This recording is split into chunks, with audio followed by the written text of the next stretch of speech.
অসমৰ মেডিকেল এছপিৰেণ্টসকলৰ বাবে এটা অতি গুৰুত্বপূৰ্ণ খবৰ। বিশেষকৈ ৰাজ্যৰ বাহিৰত অধ্যয়নৰত অসমৰ ছাত্ৰ ছাত্ৰীসকলৰ বাবে এটা ভাল খবৰ। যোৱা 6 অক্টোবৰ 2025 অনুষ্ঠিত হৈ যোৱা ৰাজ্যিক কেবিনেট বৈঠকত medical and dental colleges admission ৰুলছৰ ৰুল 3(1)ত কিছু সালসলনি ঘটোৱা হয়। এই এডমিশ্যনৰ নিয়মতনো কি সালসলনি ঘটোৱা হ'ল সেইটো জনাৰ পূৰ্বে আহক আমি জানি লওঁ যে আগতেনো নিয়ম কি আছিল।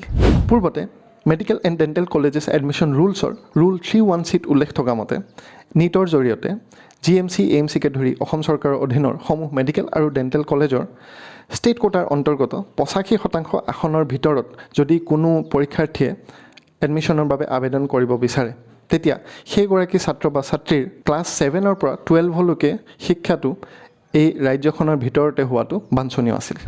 কিন্তু এইবাৰ কেবিনেট বৈঠকত এই ৰুলটো নোহোৱা কৰা হয় আৰু তাৰ পৰিৱৰ্তে ৰুল 3(1)ত এক পৰিৱৰ্তন ঘটোৱা হয়, যাৰ অনুসৰি ৰাজ্যৰ বাহিৰত অধ্যয়নৰত অসমৰ ছাত্ৰ ছাত্ৰীসকলেও অসম চৰকাৰৰ অধীনৰ মেডিকেল আৰু ডেণ্টেল কলেজসমূহৰ 85% ষ্টেট কোটাৰ ভিতৰৰ ছিটৰ বাবে নীটৰ জৰিয়তে এপ্লাই কৰিব পাৰিব।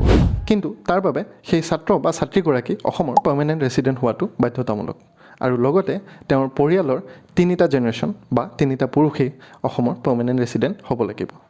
এই ক্ষেত্ৰতেই এইবাৰ কেবিনেট বৈঠকত গ্ৰহণ কৰা আন এটা অতি গুৰুত্বপূৰ্ণ সিদ্ধান্ত হৈছে এইটো যে অৰুণাচলত বসবাস কৰা মৰাণ জনগোষ্ঠীৰ ছাত্ৰ ছাত্ৰীসকলেও অসম চৰকাৰৰ অধীনৰ মেডিকেল আৰু ডেণ্টেল কলেজসমূহত নীটৰ জৰিয়তে ষ্টেট কোটাৰ ভিতৰতেই 85% আসনৰ বাবে এপ্লাই কৰিব পাৰিব।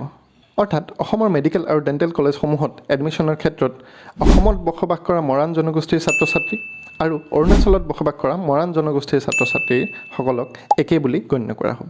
এইদৰে দেশৰ তথা ৰাজ্যৰ শিক্ষা জগতখনৰ লগত জড়িত অতি গুৰুত্বপূৰ্ণ খবৰবিলাক সময়মতে পাই থাকিবলৈ চাই থাকিব অগ্নি এডুকেয়াৰ।